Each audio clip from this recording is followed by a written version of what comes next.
This is the Today with Tally podcast. And with that, we're honored to be joined by our longtime pal and advocate extraordinaire, Kristal Kent. How are you, man? I am well. How are you? Good. You know, there's, Superwoman, and then there's Kristal Kent. I mean, I hold you in very high regard when it comes to the advocacy world. I just want you to know that it's not an easy job doing what you do. And if it wasn't for folks like you, man, I don't know where we would be in this country when it comes to advocacy, especially in the medical field. Oh, I appreciate that. But hey, my last name is Kent, and I'm outside of Cleveland, Ohio. Holy shit. I walked myself into that one. I wasn't even thinking that. Yeah. And DC Comics is what published Superman, and my biological father's initials are DC Kent, and they were based in Cleveland, Ohio. So, and Superwoman does have blonde hair and blue eyes, and I'm not saying that's who I am, but you never see her and I in the same room at the same time. So, and laws are made in DC. Imagine that. But all jokes aside, well, wait, I kind of got one real quick. So I've been noticing your mustache, and I'm just wondering if it was like a nod to Val Kilmer's Doc Holliday in light of his passing. Oh, yeah, like my Wyatt Earp. It's kind of like my Wyatt Earp. Yeah. Yeah, well, Val just passed away, April 2nd?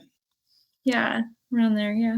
Yeah, man. Look, Tombstone's the best movie ever. Well, I think it's a great kind of springboarding point in essence because it marks the importance of that story can like hit so many different spaces, and advocacy is one of them, where it takes a small knit crew that are gonna essentially fight to the finish. Now we do it legally, but sometimes that's kind of how we crossed paths many, many years ago, is your story was put on my radar by another Marine veteran and was like, hey, check this out. And they sent me a link to one of your social media posts, and then a link to a story at like your local news station. And I was like, And I started following you.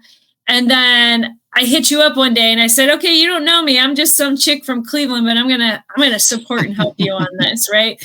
And then we became like this tight knit group of people that were working on the tally bill and supporting you.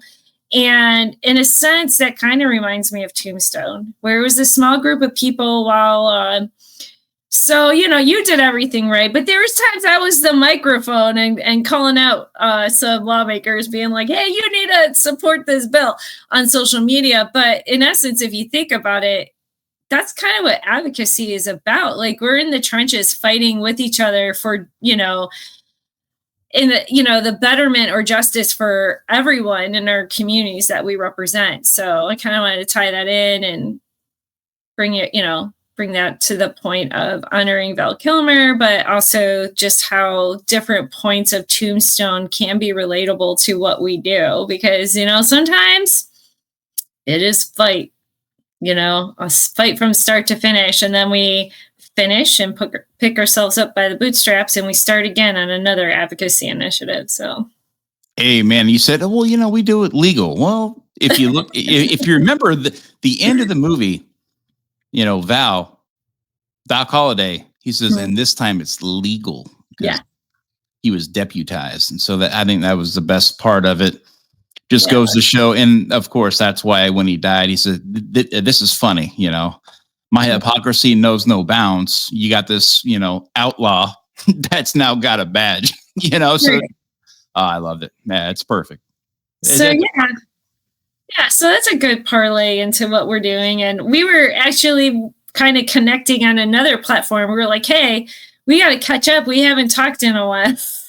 Right. So, yeah. Life has been busy for sure. For the both of us. Mm-hmm. And, so what is going on? What's going on with your recent advocacy stuff? So since we actually had a major conversation, and just for everyone that follows, we do communicate. We're just kind of, we'll text each other. But so like last year, one big thing was, actually it was a couple years ago, I had noticed that there were technical issues in the delivery of the VA medical telehealth services to veterans. And it happened to me 3 times where my providers couldn't connect to provide me my continuity of care, my medical appointment virtually. And I ran out of medications. And when I ran out of the medications, I couldn't get a hold of anybody. I went through the entire system, and even the pharmacy was helping me trying to get any provider at one point to prescribe my meds, and I ran out. I was on meds for a couple of weeks, and it was just not good.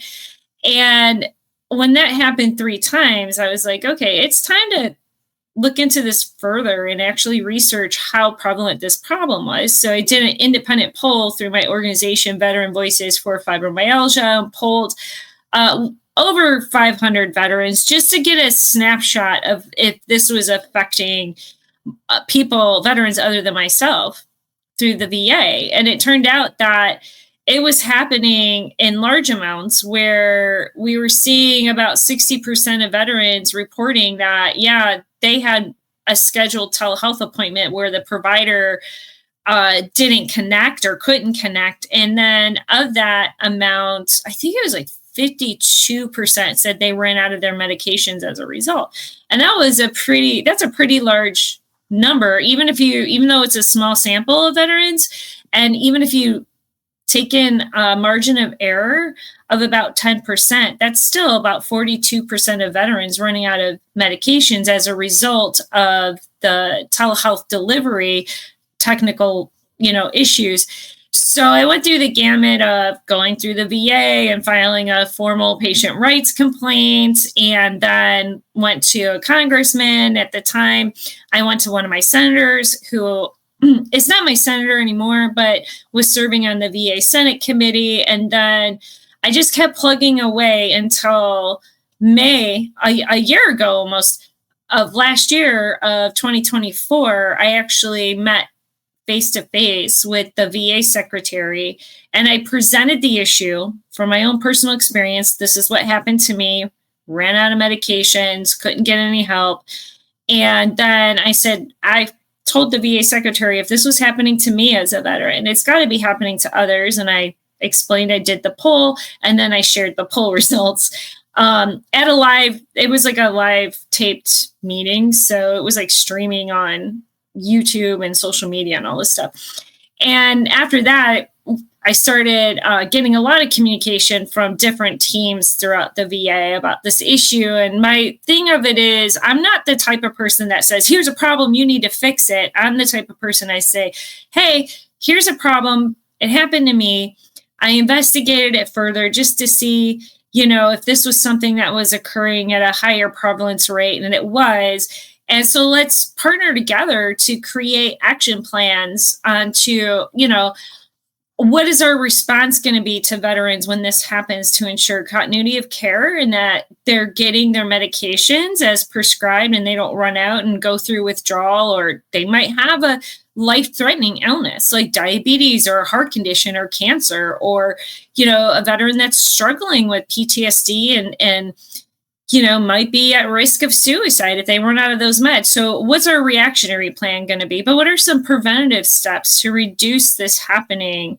And so you're kind of trying to address the issue on both ends. So preventative measures and like reactionary measures. So yeah, that was something actually I was working on starting in August of 2021, and then able to come full circle of May of 2024 and have that conversation directly with the VA secretary. So that was one thing that got wrapped up in last year. And then, so this year, looking at some legislation, working on more state-specific legislation, but also just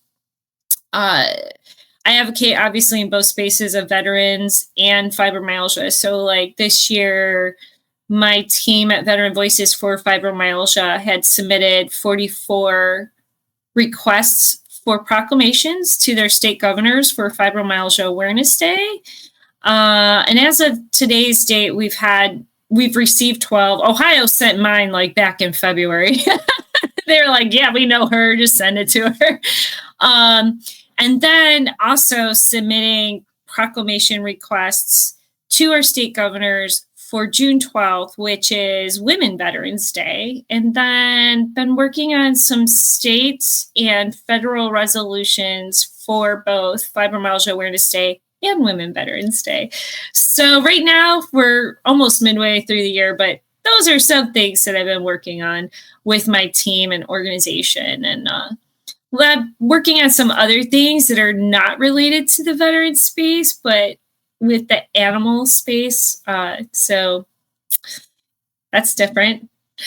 When you encounter a problem, you are full of solutions. And that's where you are different than 99% of the other people out there that are going along to get along and sit back and complain about everything. There's the folks that get involved, and then there's the ones that sit back and complain or stand on the sidelines and, and just cry about everything. And then there's a few guys on the field. There are some players out there, and, you're one of those people that have taken themselves off the sidelines, put themselves into the game, and are not only in the game, but are being successful and at all gamuts of the game: offense, defense, special teams, you even kicking the ball. I mean, you are in there and you are scoring and you are making some big waves for sure. But so the telehealth, you got me curious on this. So I got you curious, huh? Yeah, I just got a couple questions about it. So you see doctors on the computer, right? Yes. That's the whole telehealth. Honestly, I do go in person, but I do prefer telehealth. Just as it's more convenient, but also as a female veteran, it gives me more autonomy and stuff versus constantly having to go in. I mean, I've been catcalled and stuff going into the VA, or I have a hard time waiting. And when they run behind at the VA, it's very hard for me to sit there and wait, which I think a lot of veterans can identify with, because we don't like being in these spaces that are open and around, or we have anxiety, and it just kind of triggers all those things. So, but I'm okay waiting if they're running late for telehealth. But yeah, I do in that instance prefer, I'm like the queen of telehealth. So what's the difference between you running out of medication being seen on telehealth or being in person at the actual VA? Where's the disconnect there with your prescriptions not being filled and delivered? So I don't know, because I mean, if I was like in person and your provider didn't show and you needed medications, like typically I worked in healthcare in the mental health space and intellectual disability spaces. So like if something like that happened with an in-person appointment, we would ask another licensed prescriber to do like a 30-day refill on the medications. And that is, at least in the private sector, that is a pretty common practice. Like if an emergency comes up, or, because it happens, doctors and nurses and stuff, they get sick and they might have to call off. But I was actually, when that happened with the telehealth, I was actually calling the VA, having conversations with every single person in the department, and even asked, is there another licensed prescriber on today that could just do a 1-month refill on my medication? And I was getting nowhere. And then I called the pharmacy, and the pharmacy was like, oh, we can't have this. So the pharmacy was outstanding with this situation. And they were calling, and they were also sending messages, and they didn't get a response for 6 business days, which is when they don't count the weekend. So it was like a whole week before the pharmacy actually got a response. And when this happened, it was like already 9 days. And by the time it was resolved and my medications were filled and I got them, it was like on the 15th day. that I, know. If that happens to me, I'll be dead, because there's prescriptions with me that if I don't take them within 3 or 4 days, my withdrawal, I mean, I would be tapped out. I mean, there would be nothing left of me at 2 weeks with all the meds that I've, unfortunately been put on for all these years. But I would have to just go to an emergency room and say, I don't have any meds, because or one med or two med. I wouldn't say every single one of them, would never probably run out at the same time. But I'm saying, even if I had like some of my like mental health meds or whatever, or some of my pain ones, or my nerve medicine. I mean, if I run out of that stuff, dude, that would put me down. You'll become completely like immobile because of the withdrawal and because of the pain and because of, all that stuff. And so, yeah, you can go to the emergency room, sure. But just to get that 30-day supply, so you're not sitting there. Right. And that's always been a standard. I think so. Just to preface this is while I was working in the healthcare sector, but protocol would be like, if that happened, like, and it was already a prescribed medication on the patient's medication list, it's not uncommon for another prescriber to do a 30-day refill. And like I said, it can happen where, prescribers, doctors and stuff, like they have to call out due to an emergency or illness, like it happens. And so like, what do you do with those patients for that day? You can reschedule. But one of the things we would ask them is, do you need refills? And get those refills. In my case, it was going through the entire gamut and also going through the patient advocate, which I really didn't need to. I know how to resolve these issues, and I just did it for formality because I knew I was going to bring this to my congressional representative and my senator and pretty much anyone that was going to listen, or if they didn't want to listen, I'm going to tell them anyways what happened. But I did it as a formality to show that I went through the entire process, or as military and veterans like to say, chain of command. I went through all sectors of that command and got nowhere. Like, that's the whole thing, was the complacency in other providers, like refusing to do one simple thing, to do a 30-day refill of my medications. I wasn't asking for new meds. I wasn't asking them to change the meds as far as dosage or whatnot.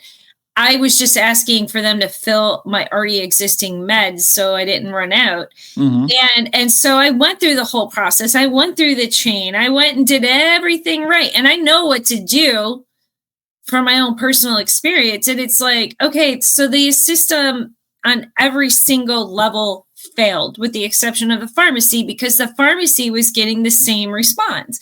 And I was like, okay, wow. And what happens is the complacency of the other providers or the admin support at the VA, not thinking this was a big deal, whatnot, what have you, their complacency made them complicit into the issue. And I have explained, like, what if I was a veteran that had heart medication? So I don't have a heart attack, which, by the way, I'm using this as an example, but a couple years ago, I did have a heart attack. So what if it was that? Why was it? It was just like tumbleweeds. And I'm like, this is not acceptable. We can't sit there and say, we're improving our outcomes and doing better. But I can't blame the providers for the technology glitch, which that's a whole other issue that I haven't even brought up yet. But there were some technical defaults in the system and whatnot. So that was causing basically this error where providers couldn't connect. But then I'm like, why don't they call us? And I even said that when I called, I said, why doesn't she call then? Why doesn't my provider call? Have you guys called her to give her list of her patients' names and phone numbers for today? She's going to have to write notes in the old school fashioned way, clinical written, but it is what it is. And then she can dictate what she wrote into the system when it's up and running, whatever the problem is. But it was all these factors. What I'm going to say is that the staff in every single sector of the department I was calling had so many opportunities to rectify this, and they did not. It was a complete overall system failure of every single person. 7 people is who I talked to. 7. And that's there's no excuse for that. And while I was okay, I survived. Yes, I had some withdrawal. It wasn't fun. My whole thing is, okay, I got the issue resolved. And a lot of people are like, okay, I got it resolved. And then they move on their merry way. But I'm the type of person, I look at the whole picture and I'm like, if this is happening to me and I know what to do to advocate for what I need, I know what reactionary measures should take place, like a licensed prescriber doing a 30-day refill on my medications. I know all these things. And if I know all these things, I'm having difficulty. What's happening to other veterans that are experiencing this same thing? I got a question for you. What did the receipts look like? 500 veterans polled. Out of 500 veterans, what was their feedback from veterans telehealth? So, yeah, it was a little bit more than 500.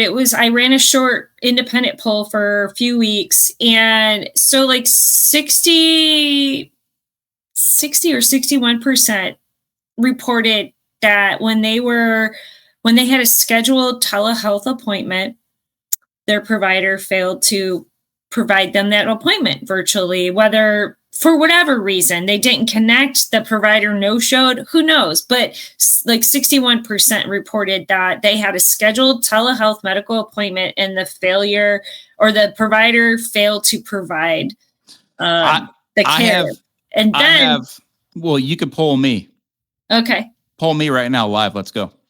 Okay. So how many times, if ever, have you ever had a provider not make your scheduled telehealth appointment?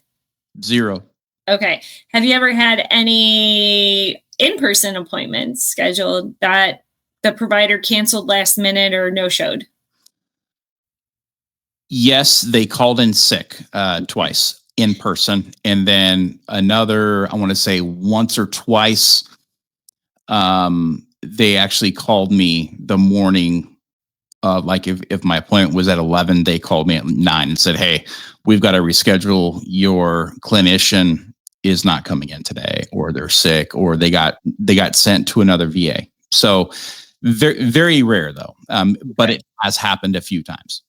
Now, as a result, were you in need of treatment referrals or medication refills at the time? Yes, on the medical. Well, yes, almost every single time, because that's why they bring you back, because they want to talk about blood and they want to talk about your medications. And that's when they always start to refill all of your meds. So what I basically said back to them is like, hey, you need to refill these meds now. And then we can look at, rescheduling, because that's why I'm here. I'm not here for anything else. I'm here to get my meds refilled, to go over blood results, to go over, this and that, to go over CT scans, MRI results. You know how it always is when you go to things. But I'm out of 100 appointments, say I've only had maybe 5 that were health related on the computer, but out of, like, say 1,000 mental health, I do mental health a lot more now than I do physical these days. And trust me, I'm beat up physically too.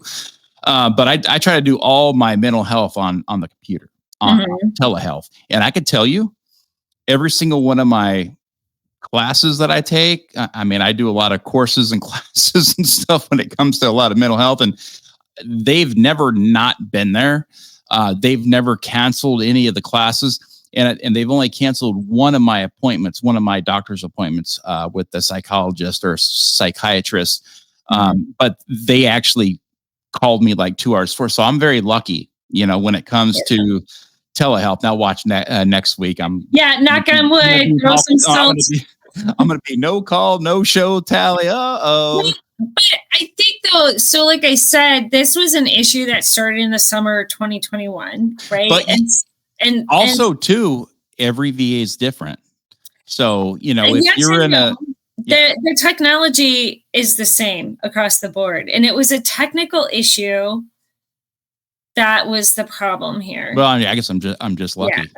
Yeah, no, and that's great. And I'm not saying, here's the other thing. I'm like not bashing the VA, but I'm also looking at these are areas that need improvement. We can't say we need to do better by our veterans when we have these systemic issues that are in place that are both, on both sides of the coin. Like, okay, here's a technology issue that's affecting the delivery of telehealth medical appointments. Okay, it happens. Technology is going to fail. We know this, but what is our action plan in place to respond to when that happens? And that's where the major failure is, when veterans are running out of medication as a result and not getting a response. And the other thing is that no other provider or staff person was being proactive in helping the veteran resolve that issue. And when I did that poll, it was 52% reported that they ran out of medications as a result. And it was either 23 or 25% reported that they were in need of refills, but they were able to circumvent the system to get their medications filled in time so they didn't run out. So that's a high number. If you look at that 52%, and we'll just say 23%, which makes it 75%, even if you pull in a huge margin of error of, let's say 20%, right? You're still looking at almost 60% of veterans. And running out of that ran out of medication from a statistical prevalence standpoint. And there's almost 18.5 million of us. So when you take that prevalence, that's a high rate, and it's dangerous. And like I said, this was like multiple systemic issues with technology, with staff response or lack thereof. Mm-hmm. So there was multiple chains in the system that broke, that failed. So it wasn't just one issue, it was multiple like I said, and just the poll was a snapshot that showed that, like, hey, there's a prevalent problem with this. It wasn't just me. So it is what it is. The technology has improved some since then. I've got some really good luck too with emailing my providers. So you go on to, e-benefits, and you go to, send an email or send a note. And, right. But if the system is not working, yeah, true. Yeah. If it's not working, if it's not communicating the message, well, then you're not going to get any feedback. And yeah, so I just always do that first, because still to this day, if I call a VA, it's like 30 to 45 minutes to an hour, sometimes more, sometimes a little bit less. And all I've got is that daggone song, that musical song in my head. And they make a new playlist. They got a new playlist. Veterans are talking about the VA hold line playlist. It's like do. I'm like, shut up already. Yeah, dude, I hear that and I'm like, oh my God, dude, we can do the playlist. Like, they need to have a contest of like what playlist songs they have. I'm like, come on, get with the times, get Spotify, or at least get Apple Music, stream some, YouTube us some music other than do. And then there's the other one that's just as annoying, and I can't remember, but I'm just like, this is just nauseating. And I like put that on mute, and I'll like play my music in the background because I'm like, I can't even deal with this right now. And then you'll have some secretary pick up the phone, and you got it on mute because you don't like the music, and they won't give you but a second. Hello. Yeah. They'll be like, hello, is anybody there? Is anybody there? We're gonna hang up. Are you there? Nope. It's just like, VA. Oh. Yeah. I mean, and a lot of them, they're not very, friendly. I got to listen to do again for another 20, 30 minutes. Yeah. It's a and then you can't be mad. Oh, you know what? Oh gosh. This has happened to me. I'm telling you at least 12 times in my life.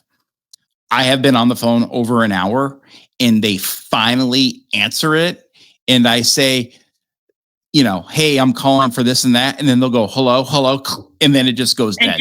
It disconnects. Yeah. It's like they did it on purpose. Yeah. I mean, they didn't. I mean, I don't know that though. Okay. So that is a technology thing though, too. Dude, so I'm like, and then what? And then I'm like, you've got to be, and then I'm like, and then you call back and you're like, okay, you've got to be nice because if you say you freaking hung up on me last time, they're going to hang up on you again. So it's kind of like double-edged sword. That's why I go to the contact your provider online and send an email. Well, and I know like some of those like drop calls are like technology issues. And the other thing I found out is sometimes because they're doing updates on the like virtual side of things or technology side of things, and then across the US, and then we're in like different time zones. So I'm in Cleveland. So like if someone's in California, they're not calling the VA at 6 a.m., but veterans in Cleveland maybe at 9 a.m., but yet the system is still updating. And so then like providers and the staff have a hard time. And they'll even say, I've been on the phone and they're like, hold on, like our system is running really slow today or whatnot. So, and it's a large system. So it's like you have everybody plugged into one battery essentially. And so the telehealth problem that I inadvertently identified, I know has helped kind of create and curate discussions about how this is like also impacting the phone lines and all these other things. And is it fixed 100%? No. Is it better than it was? Yes. And they have new technology now, but that's better. But there's still going to be some kinks in the road there. But over time, these are things that they're going to be cognizant of, is that we had to realize that our technology is going to fail or our phone system is going to fail. And then we need to have these proactive reactionary plans in place to ensure that we're assisting the veterans, providing the continuity of care and making sure their overall health and safety, because veterans who are online or on hold for like an hour and then they finally answer and then get disconnected, like we don't know what space that veteran's in at that moment. And if they're not at a good space and they get disconnected after listening to do for almost an hour, I guarantee their mental mojo is just going to tank even further. And then we could have a veteran in crisis, Mental mojo. Well, I don't, it's a hard topic. Like you want to. I know. I'm not poking fun at it. I'm just like, no, I know. I'm loving your lingo. But yeah, I try to be cognizant of like, I just try to be conscious of like the words, like trying to keep the conversation where it doesn't go in a deep dive of despair, because we've all been there, every veteran. That's one of the things that people are always like, we need to do better by our veterans. I'm like, okay, great. So here is the link for your congressional representative. This bill is coming up on the table. You need to call and ask them to support this bill to ensure the overall health and safety of veterans, or ensure they have equitable access to health care, whatnot. And that brings me to the Congressional HR Bill 2640, which is a springboard off of the original Tally Bill to strengthen the Tally Bill, which was signed into law January 5th of 2021. So, yeah.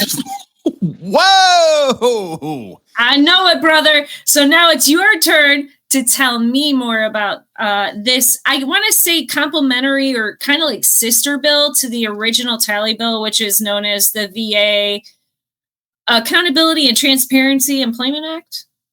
You have all the words right. It's just a little bit out of, I'm very impressed. But then again, I'm not, because you played a huge monumental role in the success of the Tally Bill and its passage. So, I know you were there from day one all the way to finish and then back for more. So Yeah, so HR 2640, it's the fifth bill that has been introduced that I have drafted over the last, I don't know, 5-6 years. This one will become law. So 5 bills, soon to have 2 laws.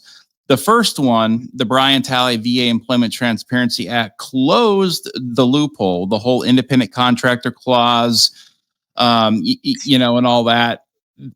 Just real quick, give a real quick review though for people who are new to you or to me, and also people that don't understand the VA system. Just describe real quick what that loophole means and the independent contractor and how that affected you.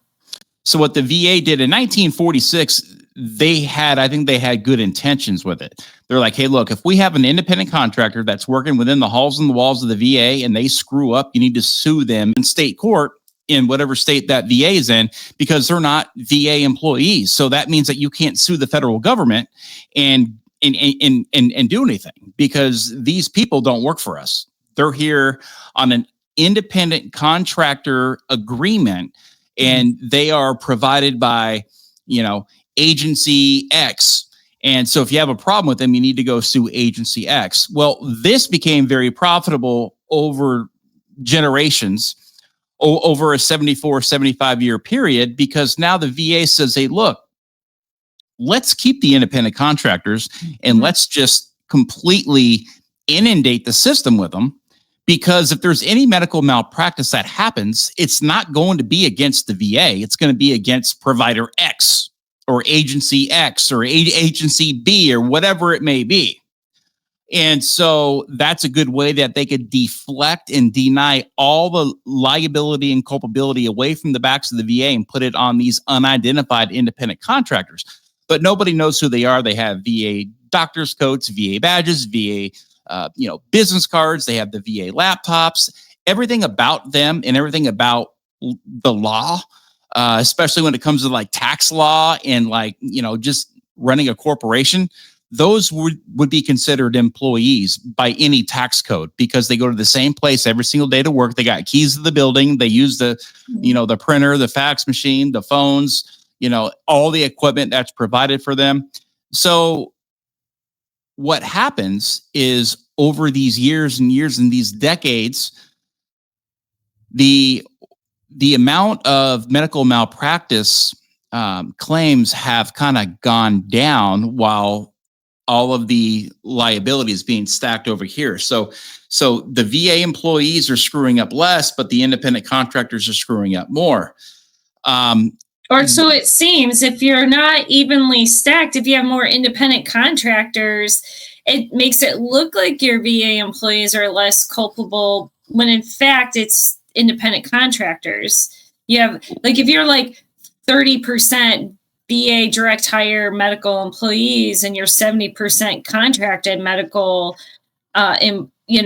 providers, it also creates this kind of smoke and mirrors where they're like, our liability has gone down with VA employees, but the majority of the services are being provided by independent medical contractors. So that's a smoke and mirrors tactic right there. Yeah. I mean, this whole system, is absolutely fraudulent and criminal. But like I said, it's been a very,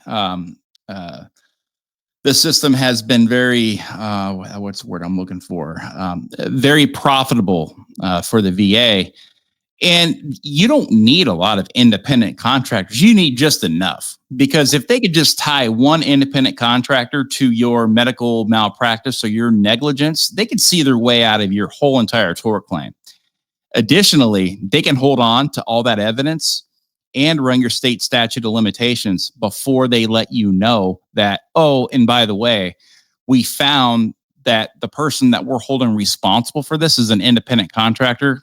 You need to sue them in state court, and you get that letter drop the day or a day before or a day after the state statute of limitations expire, to where they're watching that clock and then they drop that letter. So again, you want to talk about, they're essentially notifying you at the witching hour, like, hey, we're not responsible because this was an independent medical contracted provider, you need to take it up in civil court for medical negligence and harm, but they're not giving you that notice in time to even file a civil lawsuit. They're like, hey, you can't even get a lawyer. Yeah, at that point, you can't even get a lawyer. They're like, oh, well, it looks like they ran your state statute of limitations on you.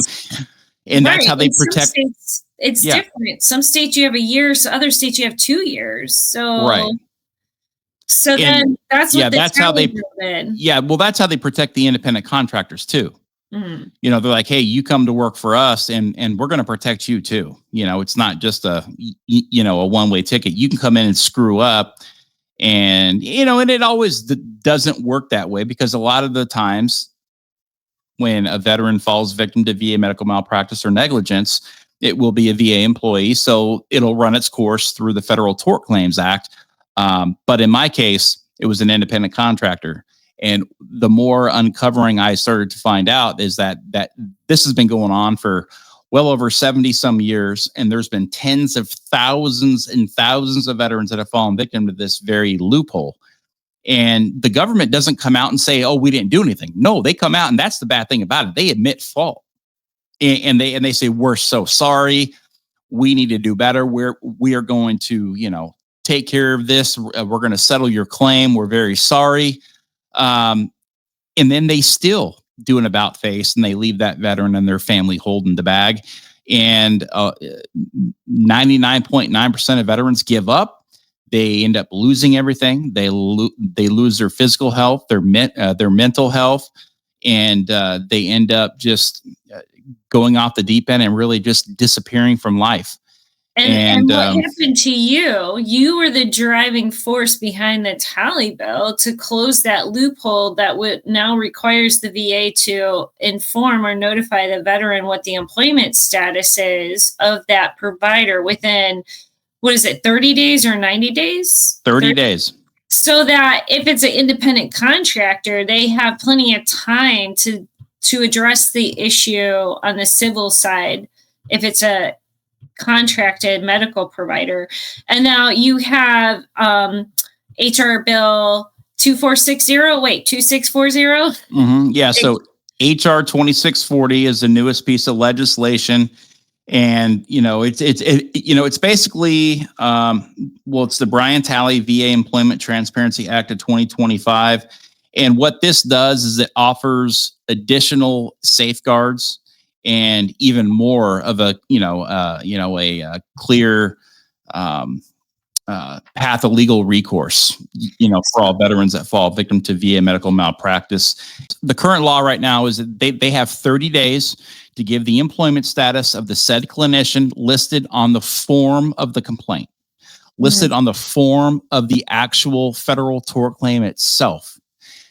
If they don't get that, if the VA does not submit that information within 30 days, the VA is responsible for that tort claim, whether they were an independent contractor or not. And if they aren't, or if they are an independent contractor, you go ahead and you file suit in whatever state you're in, and at least well, the VA is not responsible for this. So now I know I've got to hire a local attorney and sue the clinician and the independent contractors in state court, and just use my VA experience as my, as my evidence. Your evidence, right? Right. Yeah, but the tally bill is. Yeah. So you're essentially strengthening the original tally bill to ensure appropriate due process care and support of veterans who may be harmed while under the care of the VA, but also giving some grace and extending the reporting time to the veteran, the employment status of that medical clinician. Is there any other major points of support that are in that bill that would positively impact veterans as well, on top of those things? The whole 5 or more incidences, that's actually in there. I know during President Trump's first term, he said, if you screw up, bye, you're gone, you're fired. That hasn't all turned out to be true. The VA has retained a lot of bad doctors. And when I say bad, I'm not saying that they're criminals. I'm just saying that they're probably not very good at practicing medicine, and they have screwed up a lot, and they actually have a track record. Again, prior to the tally bill, they protected every single one of their doctors to where, again, they run your state statute of limitations. And now those clinicians can't even be reported to the National Practitioner Data Bank. So guess what? When they go and look at that clinician, they have a freaking awesome 5-star report card. When that clinician could have had 3, 4, 5 big time check marks next to their name, but like the ones that hurt me, they're clean and clear. Right. There's no record of one of the worst VA medical malpractice cases in recent history because of what happened. But then again, there's not a lot protection that was in place for these providers. But this new bill is expanding on that, and you're saying like now there's going to be something in place, like kind of like I don't know how many strikes, but in baseball, since we were talking about that before, it's like 3 strikes you're out. Like they can't keep employing a person, whether contracted or not, if they're continuously engaging in I guess acts that are considered detrimental to a veteran's health. And the other thing is, it might not even be that they're a bad provider. It's just their specialty is not working with veterans. And that happens. It's kind of like, hey, a person working in orthopedics, that might not be a good fit for them. And I kind of feel like the veteran healthcare system, we're very unique. It's like we're our own. We need like separate departments for veterans and private healthcare. So what I'm gathering is like you're strengthening the bill, the tally bill that was signed into law January 5th of 2021, expanding more protection for veterans, giving the VA more grace time to report the employment status to the veteran.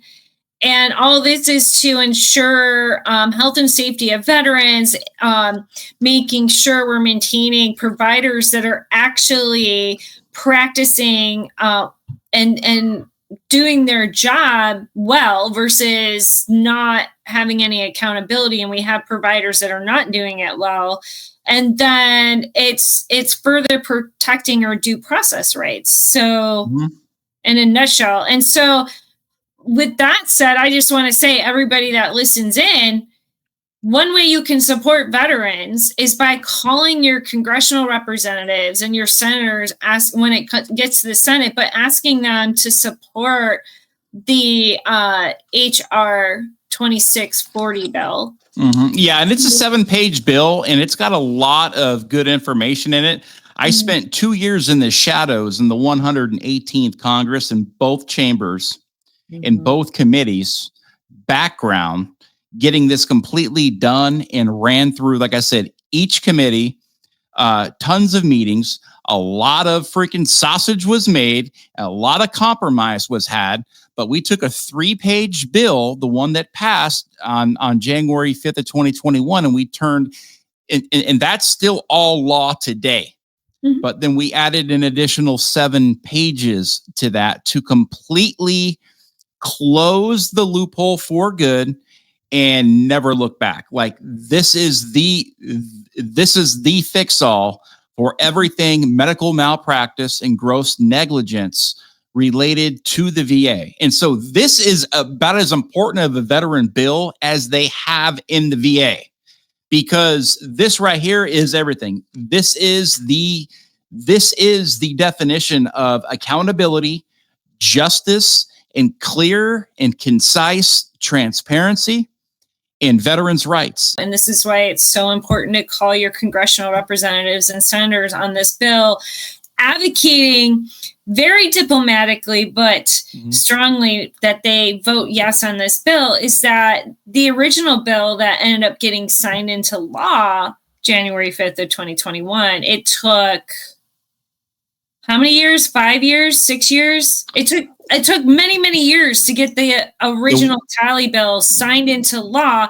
And part of the reason why, there's many reasons why it took so long, but an integral part to ensure there's no delay that a bill is signed into law is that everybody in the United States, all constituents, call their congressional representatives asking them to support this bill. That makes a huge difference, those phone calls and emails, where they're all getting them from several people across the U.S. to say, hey, please support this bill to protect veterans' healthcare and due process rights and strengthen continuity of care and ensuring we have good doctors that are on staff providing care to our veterans. So that's the other thing too, is that we shouldn't have to wait 5, 6, 7 years for a bill to be signed into law. It should really happen within a year.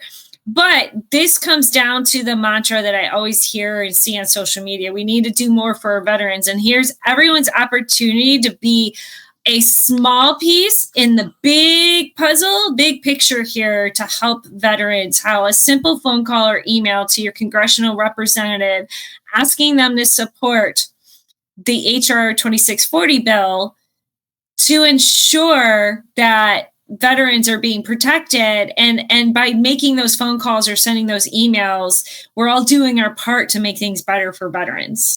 This is the Today with Tally podcast.